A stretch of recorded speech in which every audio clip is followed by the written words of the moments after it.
I'm so sorry I didn't get to cook.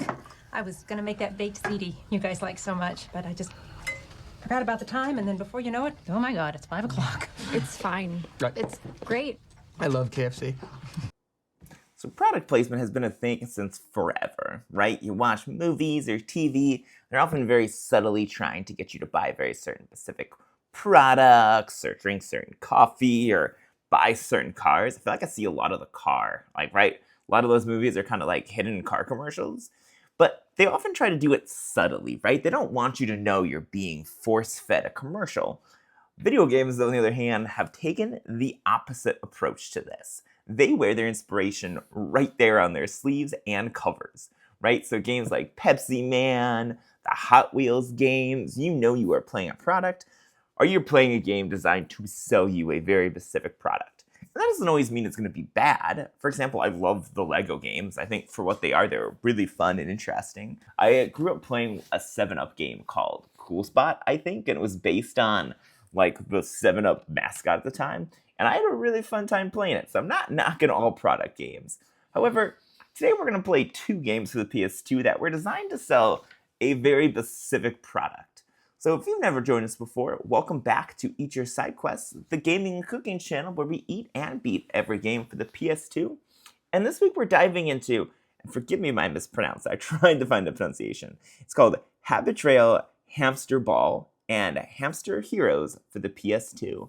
So we're going to dive into anything we can find about the development of these games, go over if they're worth playing 20 years later, and then we're going to eat some hamster-related food. So thanks for joining us. Now let's dive in. So I couldn't find much information on development of this game. Specifically what I was looking for was a chicken and egg situation. Was this game made like to sell the product? Like did Habitrail Hamster Balls reach out to this video game company, Phoenix Games, and say, hey, can you make a video game for a product? Or did they make this game and then they kind of came up with the idea of finding a sponsor, thus they found the Hamster team? I don't know, I really couldn't find it. My suspicion is they made the game first and then slid the product placement in, or could have been vice versa, we don't know. But regardless, we have Habitrail Hamster Ball, the first game in the PS2 hamster duology. And yeah, this game is designed to sell hamster products. It doesn't hide that at all. When you go to the main screen, there'll even be a section you can click that'll tell you where to buy the products and how to use the products. So pretty cool. It does look pretty cool for the record. I don't know much about hamsters. I had one when I was a kid in like 4th or 5th grade at school. Not like in my house, but like at school we had a pet hamster. And I was looking online and there's like apparently building like hamster mazes is like a whole thing. Like people build these crazy elaborate hamster mazes and I guess they're safe. I don't know, they don't look super safe to me, but I'm not a hamster person, so you guys can tell me the ethicalness of what they're doing. But anyway, this game, outside of the hamster commercial, kind of takes the hamster maze idea and puts it on 10. So what they've done is they've copied the monkey ball formula. So your hamster is going to be in a little ball, and you're going to try and guide your hamster around these obstacle courses. Some are set up in like a kid's room, it looks like. Some are like the garden. We go to an attic, a kitchen. And for the most part, it's not terrible, right? This isn't terrible. It could be so much worse than it is. It's like a playable game. The obstacle courses look fine. They're not compared. The problem is you compare it to Monkey Ball, where they like really ran with this idea. This game did clearly the bare minimum to make it playable and fun, but it is fine. There's about 25 levels, which isn't a ton for a game like this, and they're pretty good at raising the difficulty as you go on. There'll be moving platforms, there'll be all sorts of jumps you have to make. And for the most part, it's a satisfying experience. The game does mix it up a lot with the different like assets it uses. So all in all, it's only like a 2-hour game. You're not gonna hate it, right? It's really not bad. It's okay. It's okay at its worst. In terms of characters, it's really just hamsters with different outfits. They don't play any different. I kind of tried playing around with the different characters to see if there is a difference. Like Monkey Ball, there there was a difference in the characters. Some would be weightier than others, some would be lighter. Now these characters are all the same, but for a game that exists to sell you a very specific hamster product, I thought it was going to be so much worse. So I'm going to give this game 5 out of 10. It's playable, right? If it's playable, it's a playable game. Sequel. Now we're going to head over and talk about the sequel to this game, which is called Hamster Heroes.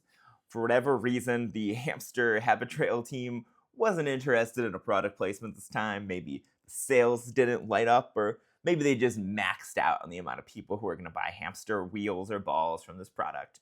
So Hamster Heroes changes it up a little bit.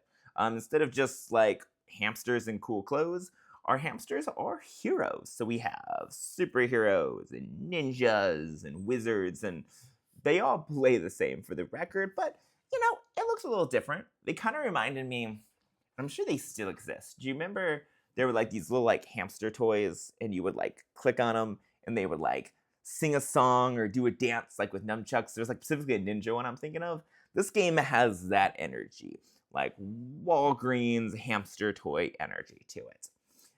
Now I was disappointed, I'm going to say right off here. I assumed because we had the heroes, each level would be kind of like more radically themed. Like last game it was like house rooms. So I assumed this one would have like a superhero level or a castle level or something. Nope, it's just scary scientist level, like scary laboratory is the whole game. Don't know why. I'm assuming they're trying to escape the laboratory, like maybe they're like being experimented on, which is why they're a little different. But the game never really explains, nor does it really matter. So you'll roll through about 15 levels. It's significantly shorter this time around. And it's fine. I don't know. They kind of tried to make it more difficult. Probably because they didn't have as much levels. They wanted you to spend longer on these levels.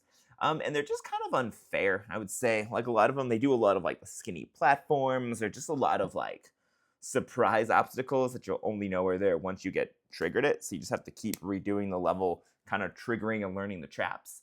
And I didn't realize how much the novelty of a new level was important in the previous game. Because I was sick, only 15 levels, and I was sick of this factory. I'm sorry, of this laboratory. I was just sick of it.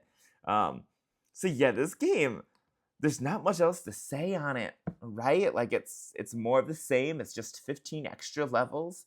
Feels like nowadays it just would have been like a DLC rather than its own separate game. But there it is. That's Hamster Heroes.